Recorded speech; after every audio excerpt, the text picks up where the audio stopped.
So my name is Dmitry Orlov, and I'm Master of Sciences in Technical Physics. Have no education in medicine or psychology, so I am just applying pure logic, mathematics to any field that I study. I am also general manager at the bio company, and this is a small report about smartphone influence on human energy state that was made with the use of the BioWell GDV camera. Let's go. I will try to be swift and furious. So, smartphones. What do we know? Do we know about their influence on us? Because everyone has the smartphone, yeah, and by some statistical reports, people spend at least 4.5, 5 hours per day with the smartphone in the hand. I mean, the screen time. No, because sometimes the screen time is not there, but you're still holding the smartphone in your hand. And like you cannot leave it, it becomes a part of you. So it happens sometime when a very small child, a toddler, from the birth sees that mother and father are constantly with the smartphone in the hand, and at any moment when this toddler sees that mother has put the device, this smartphone, away, takes it and puts it back to the hand of the mother, thinking that this is the right position of this device in this physical reality. So yeah, sad reality. So we are constantly connected to these boxes, and but what do we know about their influence on us? So if you go to the internet and try to search for the types of influences, of course, well, you can find lots of psychological reports about addiction to these smartphones that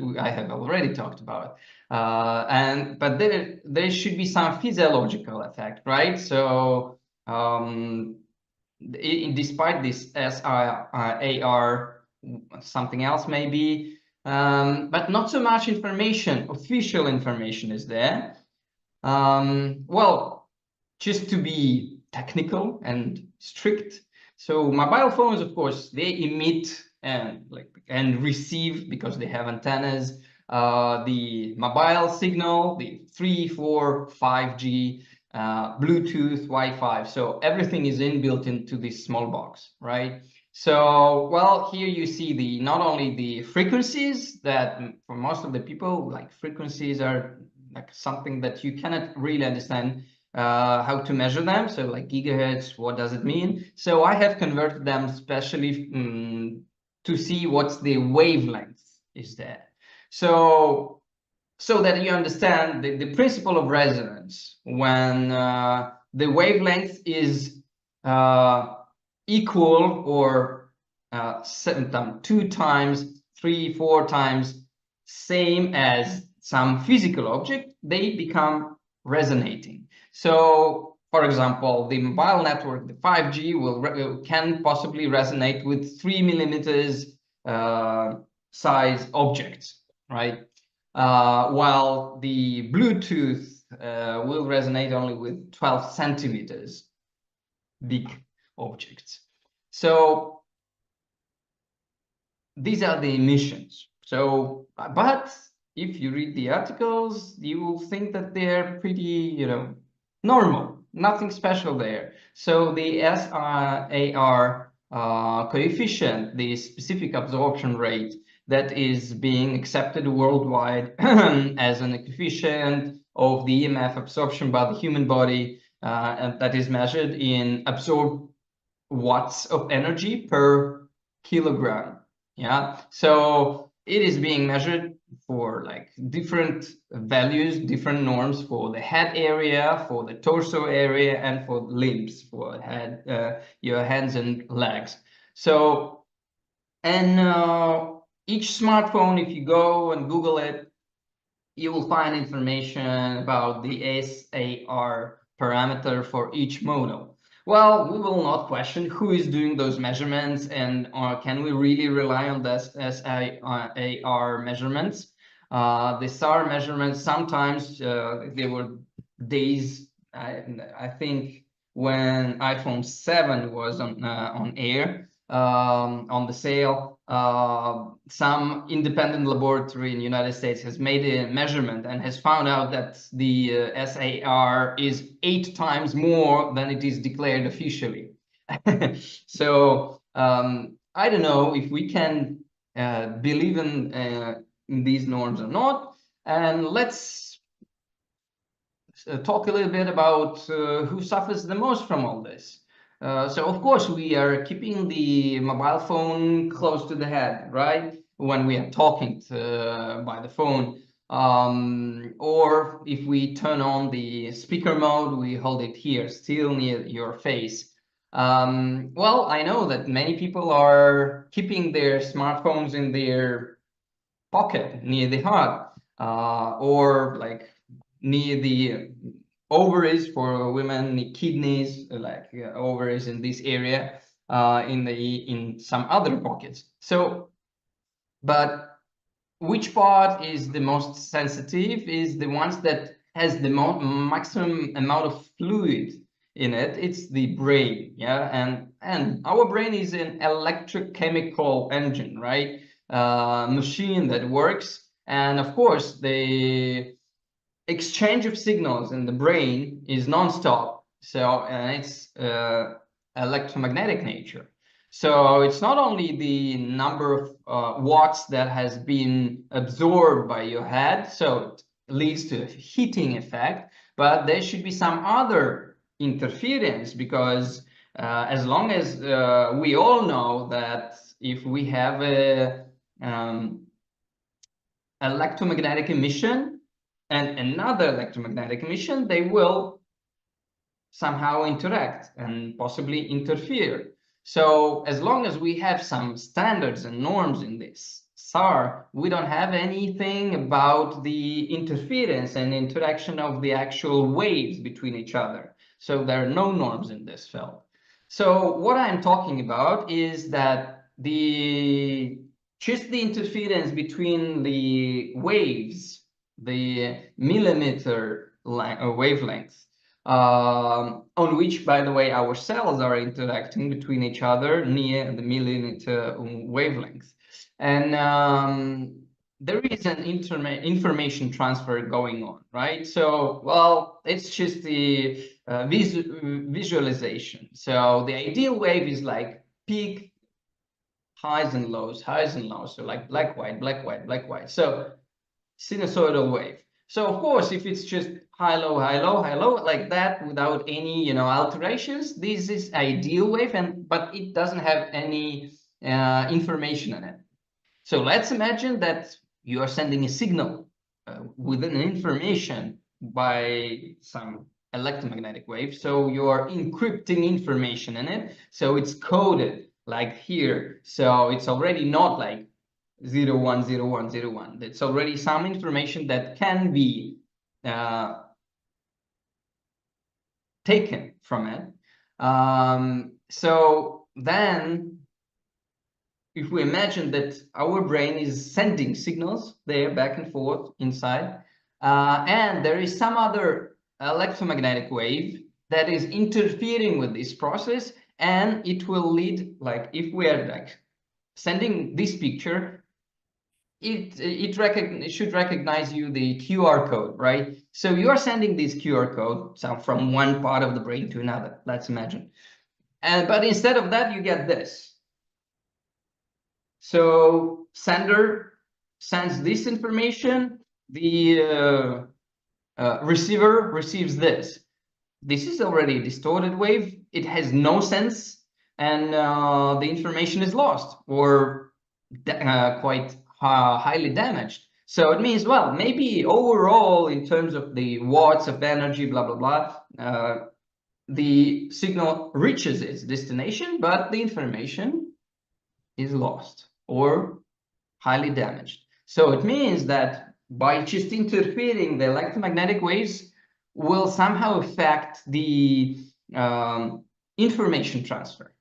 So it's not only the heating effect that happens, but also the information transfer that is being damaged, influenced by introducing some other intensive electromagnetic field emitter like smartphone is. As I have shown you, there are multiple bandwidths of the smartphone that it works in.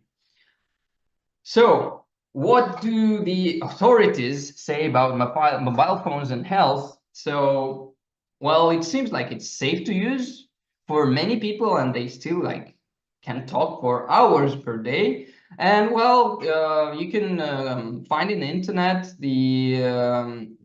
um, on the website of European Parliament a research that is called like that, mobile phones and health, where do we stand? Well, maybe it's like several years old, but not more than 5 years old. Still, at the end, there are conclusions. So where they summarize the yeah, it's 2019, exactly 5 years old. So WHO states that there is a negligible temperature rise in the brain or any other organ. So it means there is no heating effect. So like exclude and forget it. And next, what they say, there is no adverse health effects that have been established. So like we don't know anything about it. WHO says, so nothing can be detected, nothing is there. You're ready to go with the smartphone. You can live with it, you sleep with it, whatever. Then another conclusion that is also given in this report is by the FDA. Well, there are many others by French Health Administrative Authority, etc. But well, I don't have time to speak all of them. But they similarly like the same, almost the same. So FDA says that the results of most studies indicate that there is no connection between health problems and exposure to radio frequency fields via smartphone use. Okay, we wash our hands. So according to these renowned organizations, smartphones are absolutely safe things. There are no short-term effects, no long-term effects. And all those studies about animals are still need to be verified, etc. Well, I don't trust them. But okay, let's go. Everybody has their own opinion, and you can make your own opinion on this topic. On a contrary hand, yeah, well, so use it as much as you want, according to the European Parliament conclusions. So on contrary, our Rospotrebnadzor, well, sounds very strange for a foreigner. So this is a administration, like a administration, that authority that observes the market and all the products that are being sold and also services that are being provided to Russian citizens. So, well, not so long ago, they have proposed recommendations on mobile phone use. And well, I will show only some of them. So what according to the FDA and WHO, you can use the mobile phone as long as you want, no limits. What RPN in Russia says, maximum time of holding the phone near the head is 2 minutes. Blah. Yeah, 2 minutes. Not 20 even, 2 minutes. Next bomb is by them is that interval between the calls, consecutive calls, should be minimum 15 minutes. So you talk for 2 minutes, then you have to wait for 15 minutes, then you can call again. So they also do not recommend to hold the these devices near the heart, in the pocket. Do not leave them beside the bed during the night, etc. So there are multiple recommendations that Well, makes sense for everyone, but at least this is a governmental authority that is stating these things, you know? I'm really puzzled. How can these recommendations be so different? From the view of WHO and FDA, no effects there, absolutely none. No short term, no long term, like nothing. Here, 2 minutes maximum. Well, so I have decided to make my own research. Well, small one at least, but to make my own conclusion on this topic. So we can't trust anyone. Don't trust even me, a crazy Russian scientist. You can check it yourself if you have a BioWell device. So there are multiple ways of doing a study with the BioWell of the smartphone influence. Well, not so long ago, we have shared a protocol of doing such a study with the use of a one finger scan when you're taking the device, and while keeping the device there, you are holding the phone near the head, so it's a real-time measurement. Well, the only disadvantage in this method is that the finger becomes very sweaty very fast, or you can insert back and forth and do multiple scans without a phone and then with the phone and see just the difference between the graphs. Well, unfortunately, you can see only the integral parameters like the energy goes up or down or not, or intensity or area of the emission, nothing else. If you do the stress scan, then you cannot do real time, so you will have to do before and after. So you will have only the energy and balance parameters, only two integral parameters, and you will not see the details. So the third option is to do the full scan. So you do the full scan before, so you see all the tabs, all the information available in the BioWell software, and you can do after. So I have selected the third option and I have decided to do the full scan because I really wanted to know which part of the body will react. Well, I think the brain, but still we need to check this out. You know, don't trust anyone. No FDA, no WHO. They have compromised themselves a lot during COVID. So we are checking it in a full scan mode.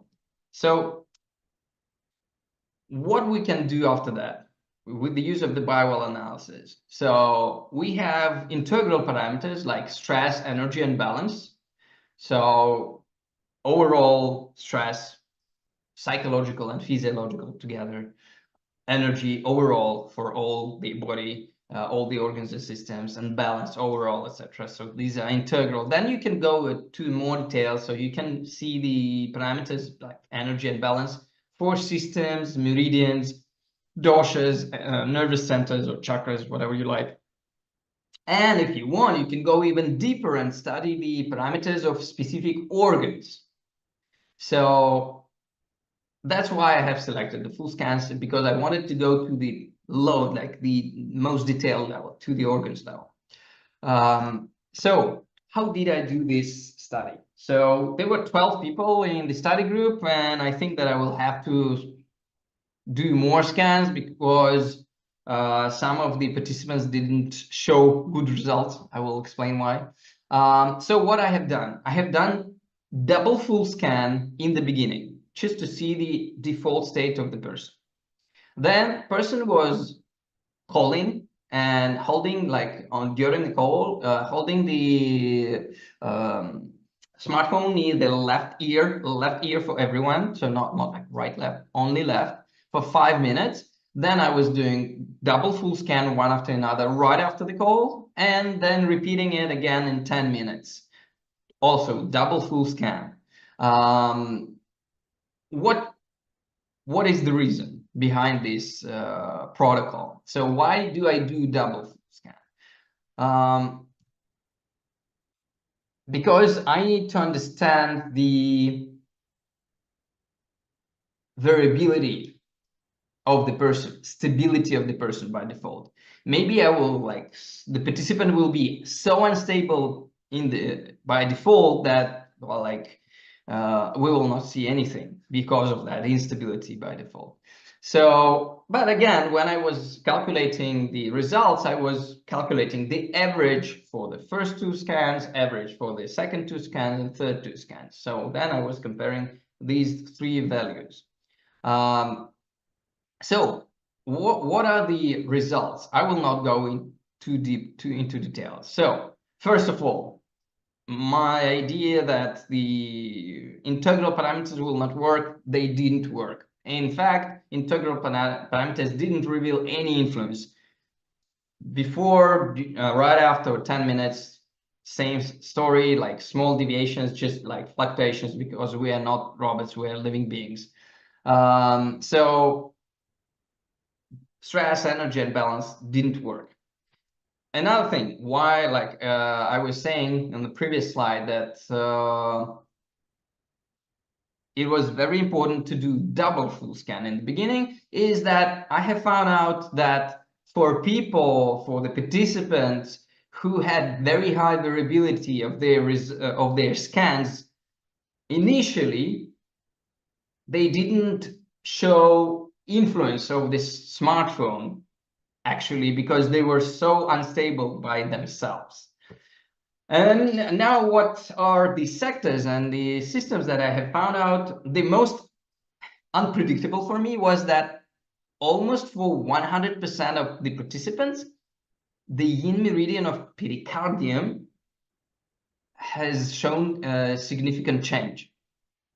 I don't know why pericardium, it's related to heart, but still it's the only meridian that has stably reacted for everyone. So it has the decrease of the balance, not the energy, but the balance has dropped for all the participants and restored back in 10 minutes. But what's interesting, for 2 participants, the yin of pericardium didn't decrease right after the influence, but did increase 10 minutes later. Well, it could be a miracle or some secret for us, but if we look at the actual values, we'll find out that for these 2 people who had no decrease right after the influence of the smartphone, their initial balance was low.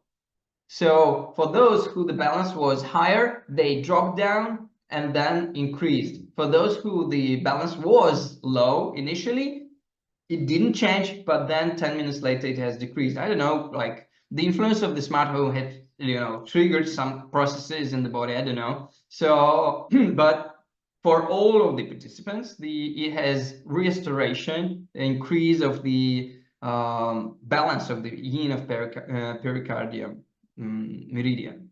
Then, well, more obvious results.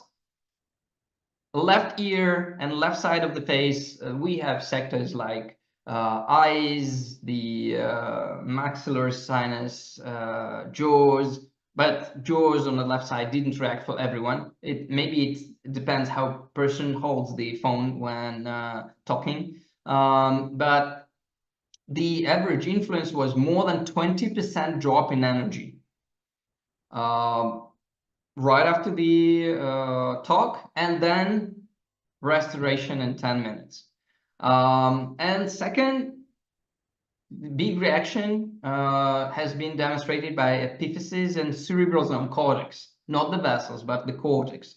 So, well, it's logical and obvious for me that these sectors where the phone is actually being held is reacting the most and showing such a big difference in energy state. Well, just to show you a couple of results. So, for example, if we look at the participant number 5,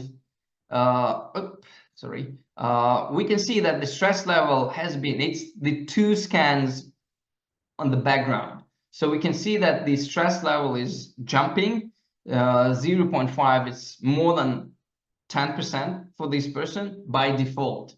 The energy is also like changing before, in between the two scans, like 7 or 8%. So it's pretty high variability.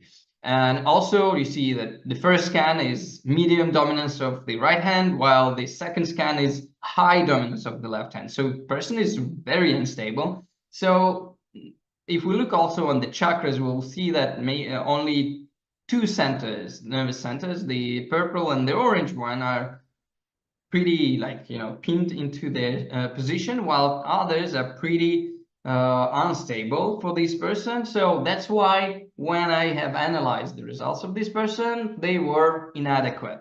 So they didn't show the same pattern as other participants have shown. So, and an example, participant number 3, even though the stress level was high initially, but it's stayed like that in between two scans in default. Here also there's like 2 points, only like below than 5% deviation, and right hand dominance, medium and high, and pretty stable chakras between two scans. So for anyone who will be or who have already done some research study with the bile, you have to take these things into consideration. You have to study the participants.